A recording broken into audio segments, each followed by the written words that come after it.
ભારવાડા ગામના સરકારી survey number 1064માં અંદાજિત 200 હેક્ટર જેટલી જમીનમાં દબાણ છે. આ દબાણ 2024થી અમે એને કલમ 61 કેસો દાખલ કરેલ છે, અવારનવાર નોટિસો આપેલ છે, 202ની નોટિસ પણ આપેલ છે. તેમ છતાં ખુલ્લું ન કરવાથી આજે અમે આ ડ્રાઈવ કરી પોલીસ પ્રોટેક્શન, અમારા પ્રાંત અધિકારી શ્રી તથા મારી કચેરીનો ટીમ દ્વારા દબાણની કાર્યવાહી થઈ રહી છે. સાહેબ, આ જે ડ્રાઈવ છે એની અંદર સાહેબ કેટલા આસામીઓ દ્વારા દબાણ કરવામાં આવ્યું હતું અને સાહેબ આ જે કિંમત છે એની અંદાજિત કેટલી હશે, બજાર કિંમત?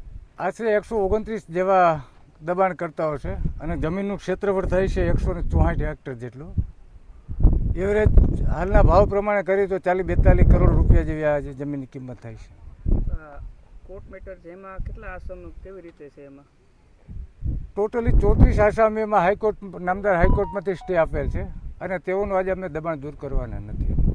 સાહેબ, જે અલગ અલગ જગ્યા છે એમાં કોઈ એકસાલી જગ્યા છે, કોઈ શું કહેવાય હાઈકોર્ટમાં છે, એવું એ કઈ રીતનું છે આખું? અગાઉ અમુક ઇસ્યુમાં મને સાથણીમાં એકસાલી ધોરણે જમીન આવી હતી, એવા 43 લાભાર્થી છે. પછી સ્વતંત્ર દબાણ અથવા પોતાની માલિકીની જમીનની લાગુમાં દબાણ કરાવવા 38 લાભાર્થી છે દબાણકર્તાઓ. અને અગાઉ જે ડેમમાં સંપાદન થઈ હતી એવા 48 લાભાર્થી છે અને આવા બધા દબાણદારને અગાઉ નોટિસો આપેલ છે.